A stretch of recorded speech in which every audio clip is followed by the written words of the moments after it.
Mamie de Ada, Ada Sénégal, maman Mélie.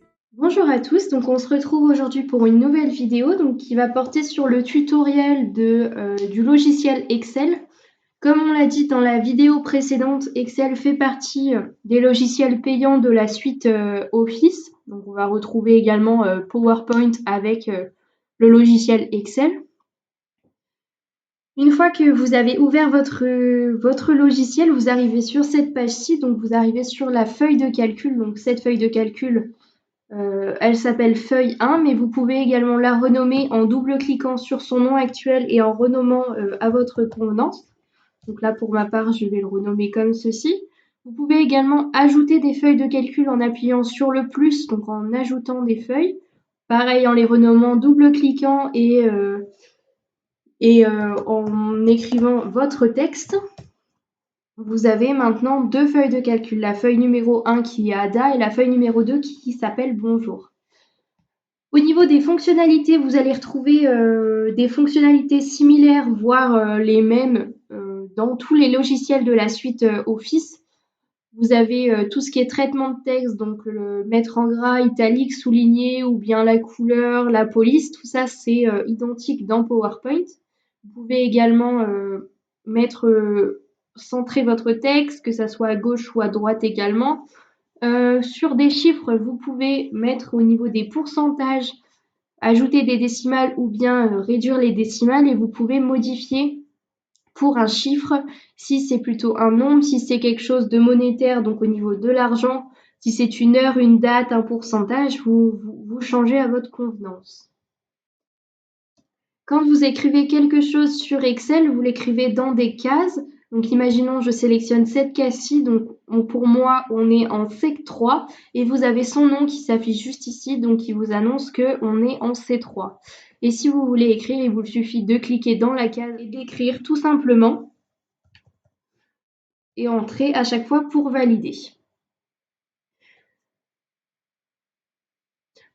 En fonctionnalité, vous avez la possibilité de fusionner des cellules, c'est-à-dire je vais fusionner la cellule C3 et la cellule D3, c'est-à-dire que le texte qui va se trouver dans cette case-là va également se trouver dans cette case-ci. Donc on sélectionne les deux cases que l'on veut fusionner et on appuie sur cet item juste ici pour pouvoir avoir notre écriture qui soit à cheval sur les deux cases parce que j'ai décidé que c'était centré. Après, je peux le mettre centré à gauche ou bien centré à droite. Après, c'est comme vous voulez.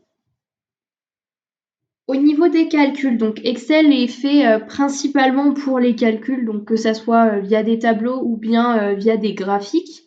Vous pouvez effectuer des calculs en utilisant l'outil calcul qui se définit par l'utilisation de égal et en ajoutant votre calcul par la suite. Donc là, je vais marquer 2 plus, donc on est sur une somme, je rajoute 2 et je fais entrer. Donc là, nous avons notre résultat de calcul qui est juste ici dans cette case-ci, donc dans la C7, et votre équation de calcul qui se trouve dans la barre de formule juste ici.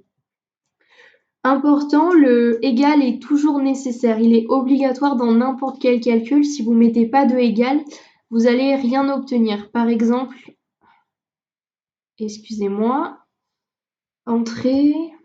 Par exemple, si ici je mets 2 plus 2 et je fais entrer, il ne se passe absolument rien parce que le égal n'est pas présent. Comme vous voyez, ici, on a simplement 2 plus 2 et ici, on a égal 2 plus 2 qui permet d'avoir le résultat. Donc, j'ai dit, vous pouvez faire des sommes, vous pouvez également faire tout ce qui est soustraction, multiplication ou division dans la même logique, donc toujours avec le égal. En soustraction, il faut utiliser le tiré du 6, donc qui est le moins. Vous pouvez également utiliser le slash qui va permettre de faire une division ou bien la petite étoile qui va permettre la multiplication. Donc l'étoile, pour ceux qui ne le savent pas, elle se situe juste à côté de la touche qui fait le entrée. Et donc là, je vais vous montrer, on va faire une multiplication. Donc je rajoute un chiffre, l'étoile qui va faire le fois et l'autre chiffre, quand je fais entrer, je vais avoir le résultat qui va s'afficher juste ici.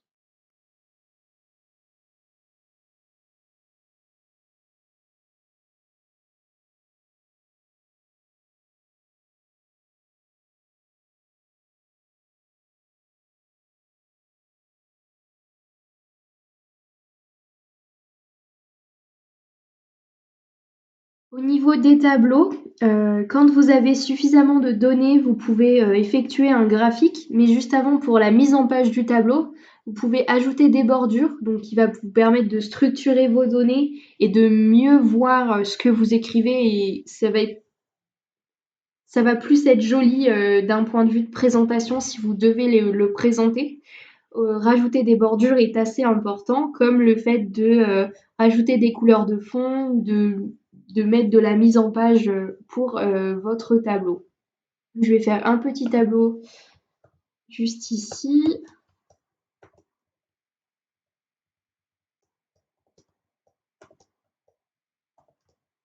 Voilà. Donc là, je vous ai fait un tableau assez vite.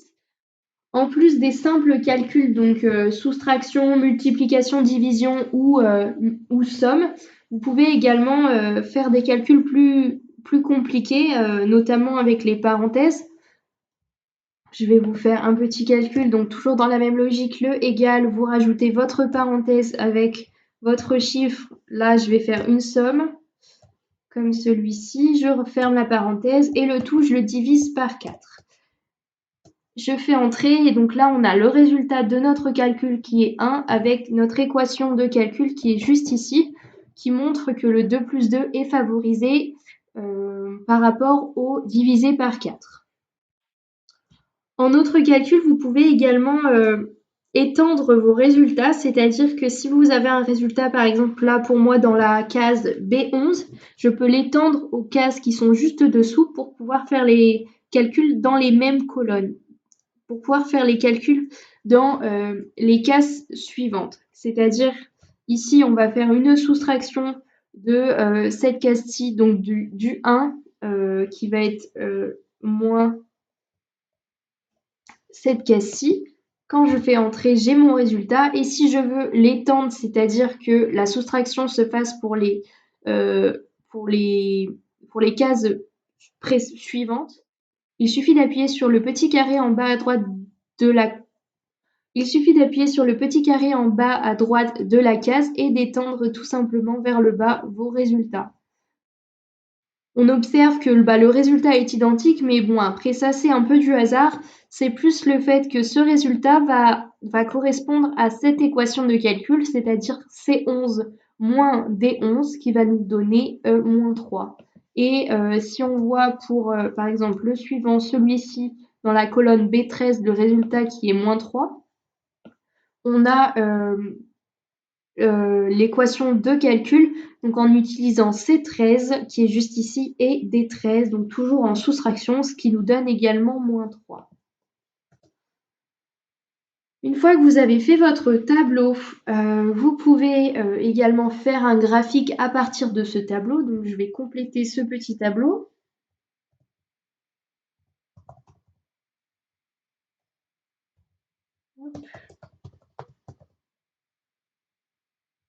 Voilà. Comme je vous l'ai dit juste avant, vous pouvez ajouter au niveau des bordures, donc au niveau de l'épaisseur, de la couleur, de la positionnement de la bordure, vous pouvez tout modifier. Donc, je vais prendre toutes les bordures. Je vais terminer, attention. Non, c'est bon. Et en sélectionnant les données que vous voulez utiliser dans votre graphique, il vous suffit d'aller dans Insertion et d'utiliser le graphique que vous voulez. Après, il y en a des plus ou moins compliqués. Donc, je vais prendre celui-ci. Voilà, le premier pour vous montrer. Et pour déplacer votre graphique, il vous suffit de maintenir appuyé sur le graphique et de déplacer avec votre souris. Comme ça, vous pouvez le déplacer à votre convenance où vous le souhaitez. Sur le graphique, vous pouvez quasiment tout modifier, que ce soit les couleurs, le titre, les numéros de colonnes, enfin juste ici. Donc au niveau du titre, comme partout, on double-clique pour sélectionner, supprimer et ajouter votre titre. Vous pouvez également modifier au niveau du style de graphique, donc si vous voulez plutôt un style comme ceci ou bien un style plutôt comme ceci, vous pouvez le modifier. Vous pouvez également modifier au niveau des couleurs, donc par exemple ici et ici. Vous le modifiez vraiment à votre convenance. Vous pouvez également renommer les séries. Vous pouvez tout modifier. Il y a également certaines fonctionnalités qu'on va retrouver également dans tous les logiciels de la suite Office. Comme je vous ai dit, tout ce qui est mise en page. Vous avez également dans la partie fichier tout ce qui est enregistrement. Vous pouvez enregistrer sous, enregistrer, imprimer, partager, exporter. Tout ça, vous allez le retrouver un peu de partout. Et enfin, pour finir, je peux vous dire que vous avez la possibilité de zoomer et de dézoomer sur votre feuille de calcul, donc en appuyant sur le moins pour dézoomer, en appuyant sur le plus pour zoomer, et voilà, vous pouvez agrandir votre texte ou non. Pour finir, je peux vous montrer le fait que vous pouvez modifier au niveau de la mise en page de votre feuille Excel. Vous pouvez ajouter au niveau des marges, choisir l'orientation de votre page, que ça soit en portrait ou en paysage. Vous pouvez également redimensionner, donc marquer au niveau de la taille, ajouter des sauts de page, des arrière-plans. Enfin, vous pouvez modifier comme vous voulez votre tableau, votre feuille pour que ça corresponde le plus possible à vos attentes. J'espère que ce tutoriel vous aura aidé et je vous retrouve bientôt pour une prochaine vidéo. Je vous souhaite une bonne soirée et au revoir.